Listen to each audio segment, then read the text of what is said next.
সোমবাৰৰ পৰা ৰাজ্যজুৰি অচল 108 মৃত্যুঞ্জয় সেৱা কৰ্মচাৰীৰ অনিৰ্দিষ্টকালীন কৰ্মবিৰতি ঘোষণা সচলত সমবেত সহস্ৰাধিক মৃত্যুঞ্জয় সেৱাৰ কৰ্মচাৰী কেইবাদফীয়া দাবীৰে সাব্যস্ত কৰিছে প্ৰতিবাদ চাকৰি নিয়মীয়াকৰণ উপযুক্ত মজুৰিৰ দাবীৰে প্ৰতিবাদ সাব্যস্ত কৰা পৰিলক্ষিত হৈছে 108ৰ এইসকল কৰ্মচাৰীয়ে তাৰ মাজতে মুখ্যমন্ত্ৰী ডক্টৰ হিমন্ত বিশ্ব শৰ্মাৰ এটা বিশেষ মন্তব্যৰ পাছতো তেওঁলোকে প্ৰতিবাদ সাব্যস্ত কৰা পৰিলক্ষিত হৈছে পুনে সংযুক্ত হ'ব বিচাৰিছো আমাৰ সতীৰ্থ জিতুমণি ডেকাৰ হৈতে জিতু আপোনাৰ কাষলৈ আহিব বিচাৰিছো মুখ্যমন্ত্ৰীৰ মন্তব্যৰ পাছতো কিন্তু 108ৰ কৰ্মচাৰীসকলে এদৰ প্ৰতিবাদ সাব্যস্ত কৰিছে বৰ্তমান কেনে পৰিৱেশে বিৰাজ কৰিছে তেওঁলোকৰ মনৰ কথা কি জানিব বিচাৰিছো জিতু হয় নিশ্চিতভাৱে সমগ্ৰ অসমতে মৃত্যুঞ্জয় সেৱাৰ যে অচল হৈ পৰিছে যেহেতু সোমবাৰৰ পৰা প্ৰতিগৰাকী চালকে তেওঁলোকে যে কৰ্মস্থান কৰ্মবিৰতি ঘোষণা কৰিছে আৰু গুৱাহাটী মহানগৰ যে সচল আছে ধৰ্ণাস্থলী সচল এই সচলত তেওঁলোকে সোমবাৰৰ পৰা অনিৰ্দিষ্টকালে কৰ্মবিৰতি আৰু অৱস্থান ধৰ্মঘট পালন কৰিছে আৰু ইতিমধ্যে তেওঁলোকে সদৌ অসম যে 108 মৃত্যুঞ্জয় কৰ্মচাৰী সন্থা আছে তেওঁলোকে যে ন্যায্য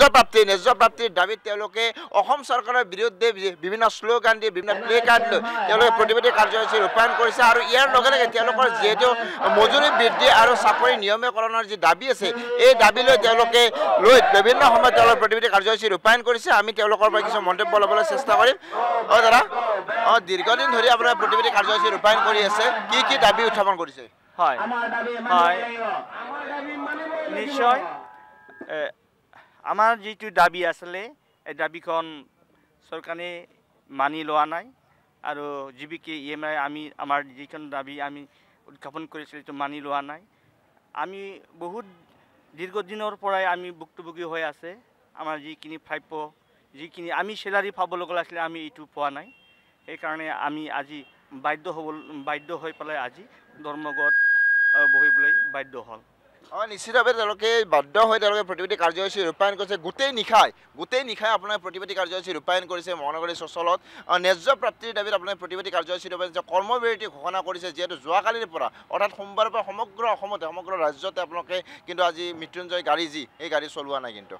হয় বহুত দুখেৰে ক'বলগীয়া হৈছে অসমবাসীক যে আমি গাড়ীখন চলাব পৰা নাই আজি যদি মই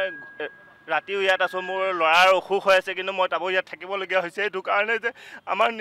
কাৰণ ল'ৰা ছোৱালী অসুখ হৈ যেতিয়া ডক্টৰৰ ওচৰত যাবলগীয়া হয় সেই পইচাখিনিও আমাৰ হাতত নাথাকে কাৰণ আজি 23 তাৰিখ হৈ গ'ল মই ল'ৰাটোক কেনেকৈ ডক্টৰৰ ওচৰত লৈ যাম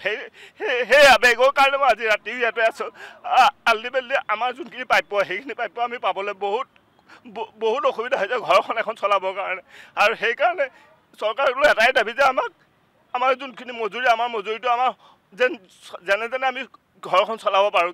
ল'ৰা ছোৱালীক যেনেকৈ ল'ৰা ছোৱালীক শিক্ষা দিব পাৰোঁ মা দেউতাকক যেনেকৈ চাব পাৰোঁ সেইটো কাৰণে আমি ইয়াত অন্নখন বহিছোঁ আমাৰ কোনো ৰাজনৈতিক অভিলাষ নাই আমাৰ খালি জাষ্ট আমাৰ দৰমহাটো আমি ঘৰখন যেনেকৈ শান্তি মনে যে চলাব পাৰোঁ যে ঘৰখনত যে গৈ পেলাই যে বেলেগ এজনৰ ল'ৰা ছোৱালীক যেনেকৈ পঢ়ায় আমাৰ ল'ৰা ছোৱালীকো পঢ়াবলৈ আমাৰ মন যায় আৰু সেইটো কাৰণেহে আমি ইয়াত অন্নখনত বহিছোঁ কোনো আমাৰ বেলেগ কোনো উদ্দেশ্য নাই যে আমি কিবা এটা কৰিম কিবা এটা চৰকাৰলৈ আমাৰ অকণো ক্ষোভ নাই কাৰণ হিমন্ত বিশ্ব শৰ্মা ছাৰে আমাৰ এই প্ৰতিষ্ঠাপক আছিলে এই মানে 108 আমাৰ মাজলৈ লৈ আহিছিলে আৰু সেই তেওঁৰ ওপৰত আমি এতিয়াও বিশ্বাস আছে যে তেওঁ আমাক কিবা এটা কৰিব আৰু সেইটো কাৰণে ছাৰক মই অনুৰোধ কৰিছোঁ যে আমাক ন্যায্য দিয়ক আমাক যেন চলিব পৰা আমাৰ সমাজৰ লগত যেন চলিব পৰা এটা আমাক এনেকুৱা এটা মাননি দিয়ক যোনটো আমি সমাজৰ লগত যে চলিব পৰা যায় সমানে নিশ্চিতভাৱে এইগৰাকী কৰ্মচাৰীৰ চকুলো দেখা পাইছোঁ কিয়নো তেওঁক আন্দোলনত ভাঙি পৰিছে পৰিয়াল পোহপাল দিবৰ কাৰণে বা তেওঁৰ ল'ৰা ছোৱালী চলাবৰ কাৰণে তেওঁলোকে যি ধনৰ অভাৱ সেই ধনৰ অভাৱৰ বাবে তেওঁলোকে যি মজুৰি সেই মজুৰি কৰ্তৃপাত্ৰ কম তাৰ বাবে তেওঁলোকে আজি প্ৰতিবাদ কৰিব লগা হৈছে যোৱাকালিৰ পৰা আপোনালোকে অৱস্থান ধৰ্মঘট কৰিছে কৰ্মবিৰতি ৰাখিছে কি দাবী লৈ আপোনালোকে উত্থাপন কৰিছে অসমৰ মাননীয় মুখ্যমন্ত্ৰী হিমন্ত বিশ্ব শৰ্মা দেৱলৈ মোৰ অনুৰোধ থাকিল আমি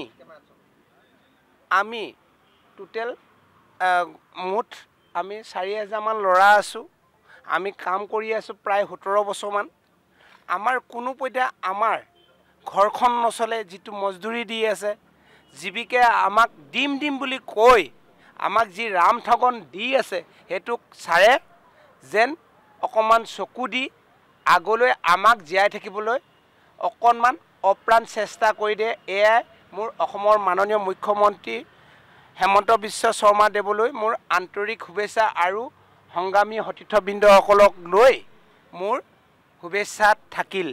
নিশ্চিতভাৱে প্ৰতিগৰাকী যি চালক আছে বা কৰ্মচাৰী আছে কৰ্মচাৰীসকলে দিনেই নেহে তেওঁলোকে প্ৰতিবাদী কাৰ্যসূচী ৰূপায়ণ কৰিছে ন্যায্য প্ৰাপ্তিৰ দাবীত মজুৰি বৃদ্ধি কৰাৰ দাবীত বা চাকৰি নিয়মীয়াকৰণৰ দাবীত এনেদৰে গোটেই নিশাই অৰ্থাৎ সোমবাৰৰ দিনৰ ভাগত তেওঁলোকে প্ৰতিবাদী কাৰ্যসূচী ৰূপায়ণ কৰিছে গোটেই নিশাই তেওঁলোকে যি ধৰ্ণাস্থলী এই ধৰ্ণাস্থলীত তেওঁলোকে বহি তেওঁলোকে প্ৰতিবাদী কাৰ্যসূচী ৰূপায়ণ কৰিছে মাত্ৰ এটাই উদ্দেশ্য তেওঁলোকৰ যে ন্যায্য প্ৰাপ্তিৰ দাবীত এনেদৰে প্ৰতিবাদী কাৰ্যসূচী ৰূপায়ণ কৰিছে সমগ্ৰ অসমতে আজি তেওঁলোকে যোৱাকালিৰ পৰা তেওঁলোকে যিহেতু কৰ্মবিৰতি ঘোষণা কৰিছে কোনো যি মৃত্যুঞ্জয় সেৱা চলা নাই তাক লৈ তেওঁলোকে দুখ কৰিছে তথাপিও তেওঁলোকে এনেধৰণৰ কাৰ্য ল'ব লাগিছে আমি পুনৰ তেওঁলোকৰ লগত কথা পাতিবলৈ চেষ্টা কৰিম দাদা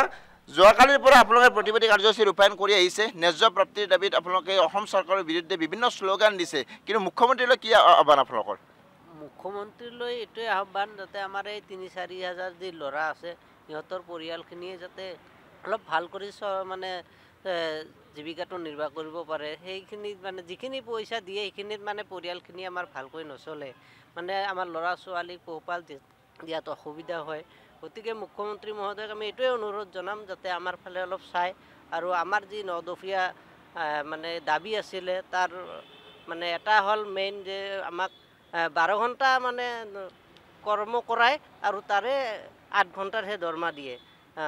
যাতে আমি উপযুক্ত কামৰ উপযুক্ত মজুৰি পাওঁ সেইটোৱে মুখ্যমন্ত্ৰীলৈ মই আহ্বান জনালোঁ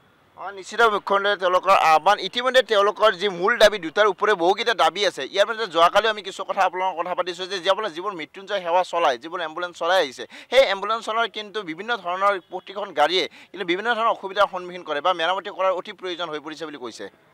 হয় কিছুমান গাড়ীৰ অৱস্থা মোটামুটি বেয়া হৈছে সেইখিনি আমাৰ ঠিক কৰি দিব লাগে লগতে এতিয়া আমাৰ দাবীটো হ'ল আমি কোভিডকালীন সময়ত যেনেকৈ ফাৰ্ষ্ট ৰেছপণ্ডাৰ হিচাপে ৰাইজৰ আগলৈ গৈছোঁ ৰাইজক সেৱা আগবঢ়াইছোঁ আমি নিজৰ জীৱনৰ চিন্তাও কৰা নাই সেইখিনি লৈ লক্ষ্য কৰিও মুখ্যমন্ত্ৰী আমাৰ ফালে অলপ চাব লাগে যাতে আমাৰ দাবীখিনি সোনকালে মানি লয় সেইখিনিত আমি চলিব পৰা নাই আজি আমি অনিচ্ছাতেও ধৰ্ণাত বহিবলৈ বাধ্য হৈছোঁ নিশ্চিতভাৱে প্ৰতিগৰাকী কৰ্মচাৰী হয় যিটোমণি এই মুহূৰ্তত আপোনাক ধন্যবাদ জ্ঞাপন কৰিছোঁ আৰু এইদৰে দেখিবলৈ পোৱা গৈছে 108ৰ কৰ্মচাৰীসকলে প্ৰতিবাদ সাব্যস্ত কৰা পৰিলক্ষিত হৈছে 10 দফীয়া তেওঁলোকৰ দাবী আছে এই দাবীসমূহ পূৰণ নকৰিলে এইদৰেই তেওঁলোকে প্ৰতিবাদ অব্যাহত ৰাখিব আৰু আজিৰ দিনটোতে দেখিবলৈ পোৱা গৈছে ৰাজ্যত এতিয়া অচল মৃত্যুঞ্জয় সেৱা